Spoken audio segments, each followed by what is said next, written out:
Anyway, the only other thing that I wanted to talk about was because it is a little bit related to our episode today. Um, I just wanted to have a conversation about if you're watching anything good, but B, I've watched something that you recommended to me, and I thought we should just have like a real quick discussion about it. Yes. And hey, I'm not all the way through. If we have to have another bonus episode this episode.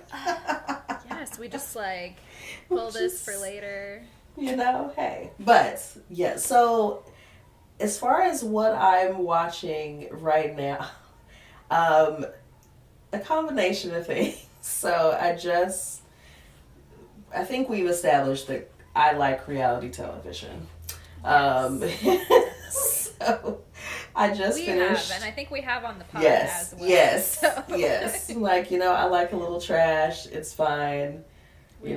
My partner feels very much like it's not real. And I'm like, it's not about being real. It's like, let's just let that part go. It's entertaining. That's all I want. I just want to be entertained. Please. So I've been watching F-Boy Island. Yes.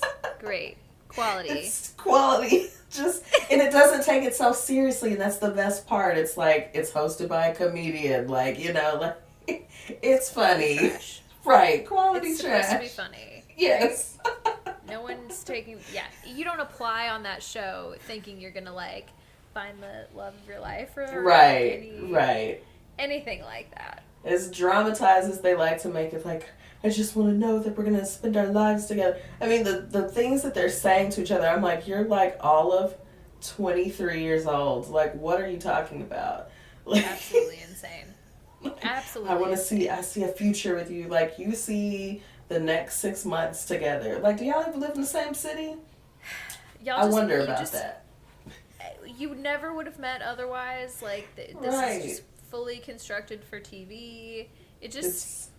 People will just hook up with anybody, I guess. Like, yes. Or, like I'm think trying to get put people together for long enough in those situations. Right. I mean, and they're attractive people. So it's like, I mean, what's up? I really enjoy, what's the show? It's a Netflix show, dating show with Lana. The one that, like, tries to, like, get them not to have sex, but they put them in all these situations. Like sexy, yeah. What is it called? Send them on sexy dates. What is that called? Like, God, they like get like forbidden something, but that's not it. What is that show? Because and every time it comes on, I'm like, yes, turn it on. Like, now it's like, oh, this show's back, turn it on now, because it's just like, it's pure mess. Some of them, oh my God, the fact that some of them are literally giving up like millions of dollars because they literally cannot resist because everyone is just so they're just so attractive. And like, it's like the definition of sex sells. It's just like so much sexual tension in one fucking show. Oh my God. Yeah. It's like, let me have y'all sit on top of each other, like straddle their waist, and like also if you like touch her, grind a little bit or kiss each other, whatever, like it just deducts money. Like the last season I watched, they lost so much money. It's the anticipation, the psychology. Speaking of psychology, this is not what our episode is about this right, week. I know. I wouldn't even spend time on this part of what I've been watching. No, but like, what can you imagine? Like, what is the science behind that? What is our brain doing in those situations? Like, so insane, it's insane. Like, does it talk about our animalistic nature that money really doesn't matter? Like, we wanna have sex. Like, let's get Everybody just wants to fuck. Yes, like, I mean, that's pretty much what it is. Like, people having to like, it's like bargain with themselves. Like, okay, I can't do this because I want this money, and they're not there for that long, right? They're really not. It's like 2 weeks, and these people are like, oh my God, like I can't. But then they make these connections with each other, and then they're like, oh yeah, we're in a meaningful relationship. Like, come on. No, you're not. Like, come on. You're not. Okay? If you can make it a meaningful relationship out of that, what? What kind of person? I mean, I don't know. just- Maybe I don't want to talk too much shit. Maybe someone really did find their soulmate on whatever. What is the show called? Did we ever figure that out? Love Island. I'm Is it telling Love you, I'm Island? like, look, let me. It's not Love Island though. I've heard things about Love Island. I was like, okay, well that's next on the list. Like, but like I think Love Island has like a ton of seasons. I'm like, wait, this has been on this whole That's time. That's true. Oh, Too Hot to Handle. Too Hot to Handle. Oh yeah, because the girl from the first season, Too Hot to Handle, was on another season of The Circle, which is another one of my Netflix reality shows. Oh, okay. I started watching that during the pandemic, and I just watched the first episode of the first season, and I never followed up, and I don't know why. I thought it was good. It's it's another like fun, just, you know, it's kind of social media strategy and like, oh, what a new like kind of concepts. Also pandemic friendly. Very much so. Very much so. But yeah, so the point of me like sharing my watches, I was gonna tell you, we're rewatching Scandal. Oh, okay. A little So, of action. Yes, Melissa never really watched it when it Neither was, did I. you know, on. And like now she is hooked. I'm like, listen, let me tell you, Scandal was good. And I am back. Yeah. It was, people were obsessed for a while. It was I didn't really great. watch it, but people were always talking about it. Yes. I mean, Same- the same fashions. Yeah. Listen, era. it was. Like, I was reflecting on how much of an era it was. Like, man, I had my girlfriends and we would get together and we would have our wine and our popcorn and, yeah. like, get into, well, you know, we had, like, the TGIT night because, like, Grey's came on, and then later How to Get Away with Murder. Like, so it was this whole lineup, but, like, Scandal was, like, the like one. peak, yeah, and like man, now Melissa is living that. I'm like, I told you it was good. I told you it was good. I told you. It's different when it's not, you're just like binging it though, and it's not like every episode. You don't have to wait like, for it. Like yeah, there is some really special shit about just like waiting for a show to come on. absolutely. The Just don't really I do that mean, anymore. and they would take a winter break, which I think most like network shows do. But that winter break was like excruciating. We're like, when is Scandal coming back? Like, I mean, and I think the writer's strike. Do you remember the writer's strike, the television writer's strike that happened? I think that also happened during that time, and so that was like, I mean, that affected so many shows. But yeah, an era. An era. So, okay, so you're rewatching Scandal right now, though? Yes. Okay. Gotcha. Anything else recently that you've enjoyed? No, I'm gonna let you. I'm not gonna take us down any more tangents about television. Well, okay, so I'll keep it short and sweet. We're rewatching Barry right now because that is Jack's like one of his favorite shows, and there's like a newer season that we haven't seen, so we're like going back because it's like 2 years old. It's like very old. Yeah. And then I just binged all 4 episodes, and I think there is a new one now that I need to watch, but we've watched all the episodes of Rap Shit, which was amazing. Yes. Seduce and Siski.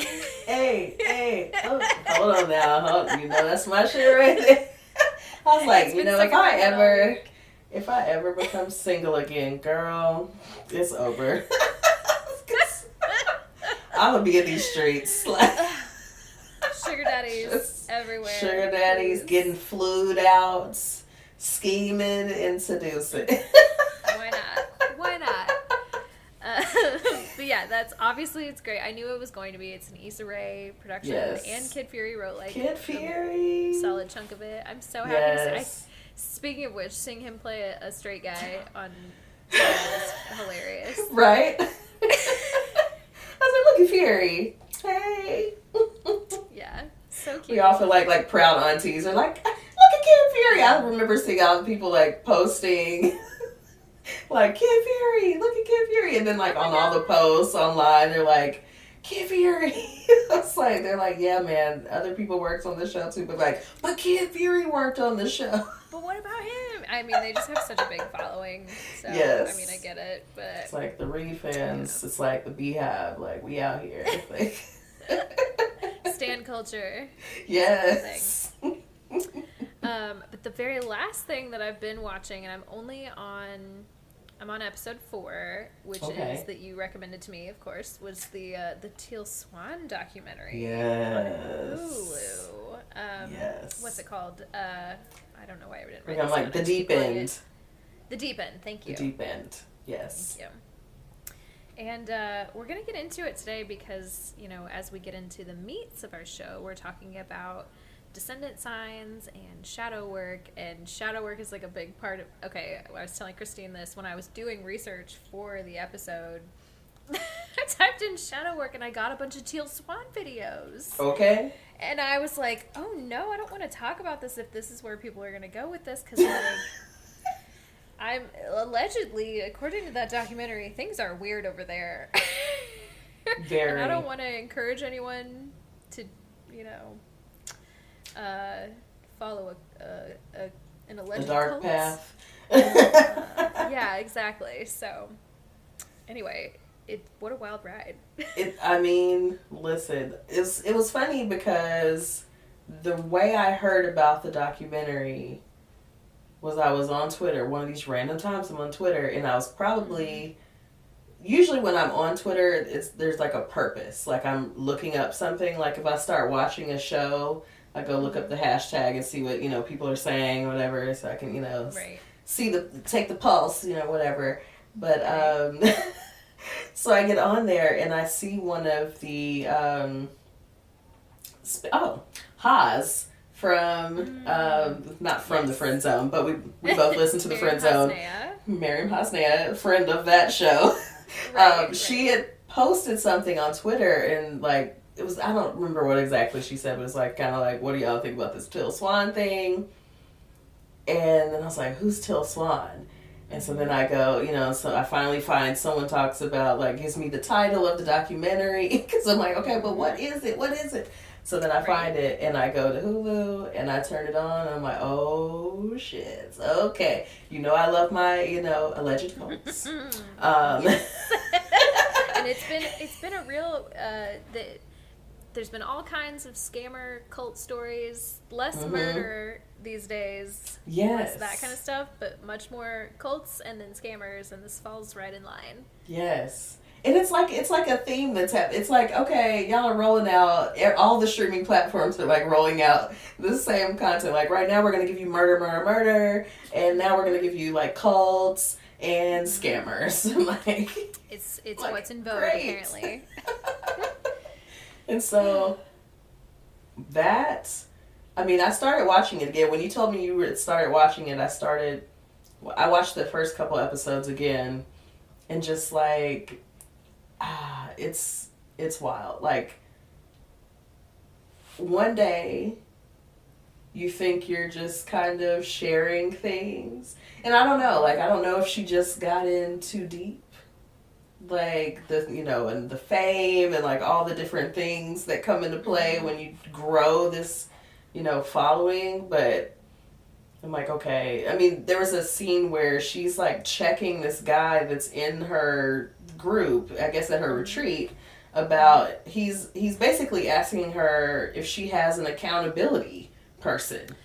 Yeah, and she's like, no. Why do you? What's your problem? Right. I think I need that. Like, right. Like, who should be above me? Like, what, whatever you're trying to say, like, why does someone have to be above me? Why do I have to answer to someone? And I'm like, okay, all right. I hear what you're saying, sis, but also accountability is great for everyone. Right. It's not just you. Like, I think everyone needs someone to be held accountable to. Yes. Yes. And generally, okay, so the first episode, I remember watching and being like, well, she's not saying anything too... Right. Like, she's saying some stuff that, like, does have roots in, like, real psychology, but she's just not a trained, professional of any, like, in a medical sense. Right. But I was like, it's whatever. And then by the end of the second episode, I was like, okay, things are happening. Because I think that's when that accountability conversation happens. Yeah. And that's like the first time you see her kind of get into a different space. Uh-huh. And the third episode is when you start seeing she starts alienating people from their families and stuff, and she's like, I don't see why you need to go visit them. Like, this isn't a normal lifestyle. You're not going to be a normal person. And the way that they start, oh my god, there's one, sorry, now I'm just like rambling. We might have to turn this into a bonus episode. That's fine. So you guys are probably listening to this not with the regular episode, but the part where she is talking to that, or like that lady, and they like act out her childhood, and she's like, wow, I don't remember that happening, and she's like, yeah, but it did happen, and it's some like really terrible shit. I mean, the idea of like implanting memories like that is just insane. Crazy. And like, you know what it made me think about, and like this gets into the therapy bag a little bit, but like when we worked at the same place, so when we went, some of the therapists went for EMDR training. And EMDR is a modality that is used to help with trauma and traumatic events for our listeners. I've done some of it myself. Yes, as have I. But in the training setting, which was a little different. Ooh. But, yeah. Ooh, and we won't get into even... Right, we won't get into that. That's a whole other conversation for us off mic. But seeing the scene where the woman was assisting the other woman with this traumatic memory, and she's like screaming and like going through all of this stuff, it kind of reminded me of the EMDR training, and just like thinking about doing that with someone who has absolutely no idea how to be a container, how to help someone create containment for that kind of, like, so now it's out there. Now what are you about to do to help her? Like, this is when I'm like, oh God, like, because I'm like, okay, bad. Like, and I understand that there's some places that like spirituality kind of like blends over into some of the like mental health, and so it gets a little blurry in some of those spots, but like, all my little red flags. I'm like, no. Like, who's helping after this scene? Like, she's screaming, like, blood curdling, like, horror.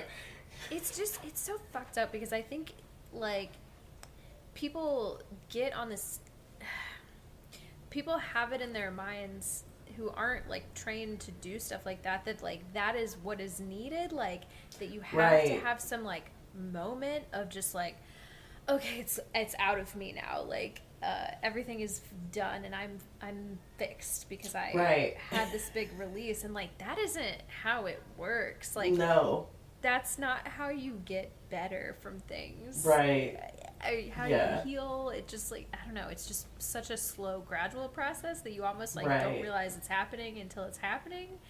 There's never a catharsis like that. Right. You're not just like going to a weekend retreat or like a week retreat and then you're coming back and your trauma is gone. Like, you may be in a different state of mind about things. You might make some advancements, but you're not like curing the trauma at the retreat. Like, it's not happening. The episode like I just watched, where I think it was that same lady, was just like, I don't understand why I'm, what the point is, because my whole life is just retreats and I can't like live this way. And I was just like, let me tell you, that's just life. Like, it's right. Like, good for you that you get to go on retreats regularly. Because listen, retreats are quite pricey. Right. So I'm like, if that you just go on retreats, sis, like, tell me again what you do for a living, because I need to know. Jeez. Right.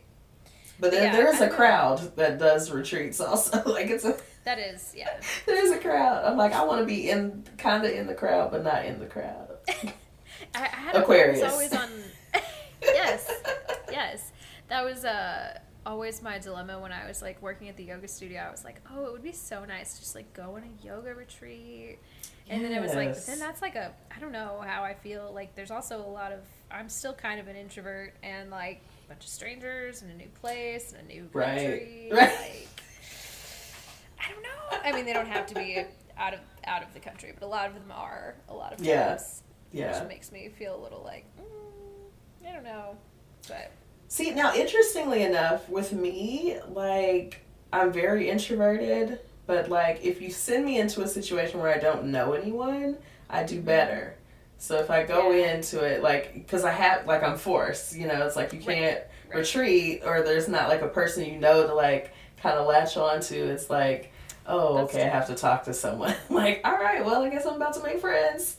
I mean, yeah, that's a good point. I feel like there's not always a ton of scenarios where that's happened to me in like a long, like on a vacation kind of situation. Like in, you know, if I'm going to like a party or something, I don't really know anything. It's like, okay, sure, but I'm going to a different country or a different place, and like, it's like you get to know people on this weird intimate level. I'm like, I just don't know if I want to do all that, you know? I think it's part of it, though. I think it's like, it's part of that experience is how you then, you know, meet new people and like create those friendships. And I think they do become more intimate because of the situation and however that happens. I do think those relationships become more intimate. Yeah. I always think about, did you have, oh, you went to Overton, so sorry. I don't know if we should have said that on the podcast. That's okay. It's like, I can bleep that out later. I'm in the yearbook. Sorry. Sometimes I forget we're not just talking to each other. No, but I was just thinking, I went to a Catholic high school, and we had this thing called a Kairos retreat. Uh-huh. And it's basically like they send the seniors, it's like you don't have to go, but it's like really encouraged, and it's kind of like this like week-long religious retreat that you go on at a certain age. And that was the cultiest shit I've ever done, because I'm not Catholic. But it was like all my friends had gone, and you go in these like small groups, and everyone would like come back, and they'd just be like, oh yeah, it's just like a crazy experience. Like, and really all it was is they'd put all these high school kids in a room together, and then they'd all like talk about their trauma and cry together, and then no one would do anything about it, and then they would leave. And then they would have like us go to mass a bunch of times and like pray about it, which was also like, I was not religious, so that part made me deeply uncomfortable, but like I wanted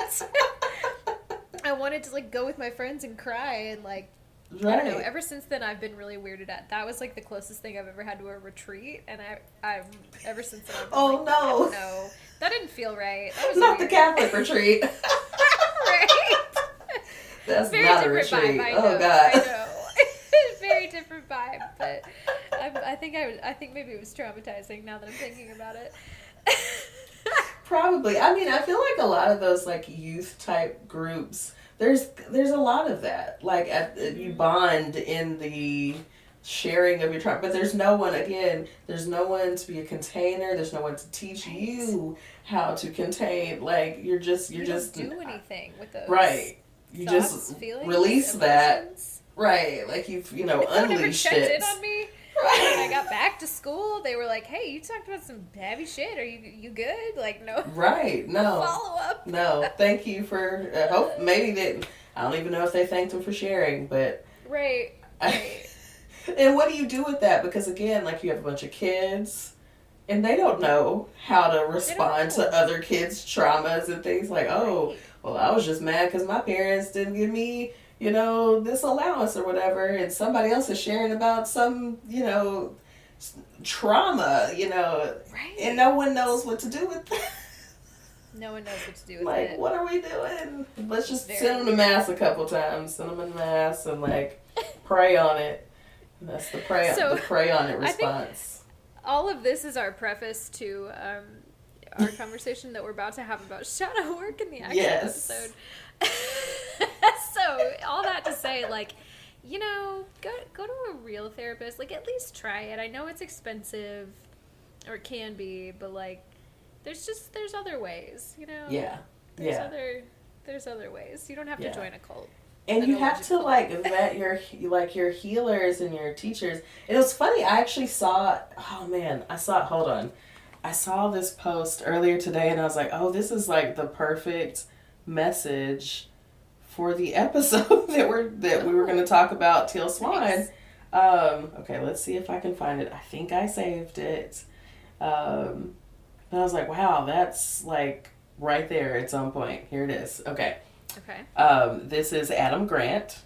Mm-hmm. And it says, when you follow a leader, consider what would lead you to withdraw your support. If the answer is nothing, your integrity is in jeopardy. Your highest loyalty belongs to principles, not people. No leader deserves unconditional love. Commitment is earned through character. Yeah. And I was like, I mean, that's it. Wow. Like, I'm like, the synchronicities. Loyal to no one, okay? Loyal to no one. Yes. Only the things that you actually value. Right. It's like, and as long as they are in line with that, that's fine. But you have to know, where is your line? Like, right. If you don't identify that for yourself, like, next thing you know, you're in an alleged cult. Right. It's similarly, I saw somebody post something somewhat recently of like, it's proactive boundaries instead of reactive boundaries. Like, instead of waiting till someone crosses a boundary to say like, hey, I didn't like that, you gotta know what yours are up front and just like say, even if it's just to yourself, like, okay, I'm not, I'm not gonna let someone cut me off entirely from my friends and family. Like, right. I'm not going to give all my money and then work for free. Like, right. That's, real basic. I think everybody should be doing that. But like, yeah, you have to know what your stuff is ahead of time. Yes. And so, okay, that brings me back. And I hope that you've seen this part and that I don't like spoil this. It's in the 4th episode. But so she has her core people that are around her. Have you seen the scene where they basically, she doesn't tell them to say this, but they basically decide within the conversation with her, which is still coercion, that they should not have children or marry. Like, they are like basically keeping themselves to Teal. Like, they are... Did you see that part? Yes. Yeah, because there's, like, a handful of people that are just, like, the innermost circle. Yeah. And, and then they keep interviewing that one guy that left, who sounds like he was in... I think he was in... Yeah, I think he was. Yeah, I haven't finished the 4th episode yet, but, like, I have seen enough to, like... know what you're talking about. Yeah, because I mean, I guess they were talking about, and now I'm going to forget the man's name that was close to her, her best friend, but when he, so he was leaving because he's, married this girl, and like finally they just finally decided to leave. I'm like, you took way too long, because it wouldn't have taken me that long. But also, I haven't been indoctrinated in this like, controlled group. That relationship was so weird from like the 2nd episode, because when he was talking about marrying her, but he's like basically asking Teal, and he's like in the room with her, he's like rubbing her legs and stuff. It's like very pseudo-sexual, and they used to date. Yeah, they dated, and then it didn't work out. Then she married 5 other people. 5 other marriages. Divorced again, and then there's a part, I don't remember what episode, where it was when he was about to bring his then girlfriend, before they, I guess, got married, but when she was about to come over to the States, and she said, so I guess like you're over me, or like still kind of playing that up, and I'm like, how sick. Like, how sick of you, like, to just play with this man's emotions all these years, just, like, keep him kind of hanging on, helping you raise your son by somebody else, like... Yeah, that guy was in super deep, and I'm surprised I was perplexed for him. Yeah. I'm surprised he got out. Yeah, same. But good for him. Yeah. Whew. Well, anyway, so that's what I've been watching, and I just want everyone to know that I was watching that, and also to please, like, I know we're gonna talk about shadow work. Don't. I don't recommend that that's where you go. I recommend that if you're gonna do it, you go to a professional, and that's Please. that on that. Yes.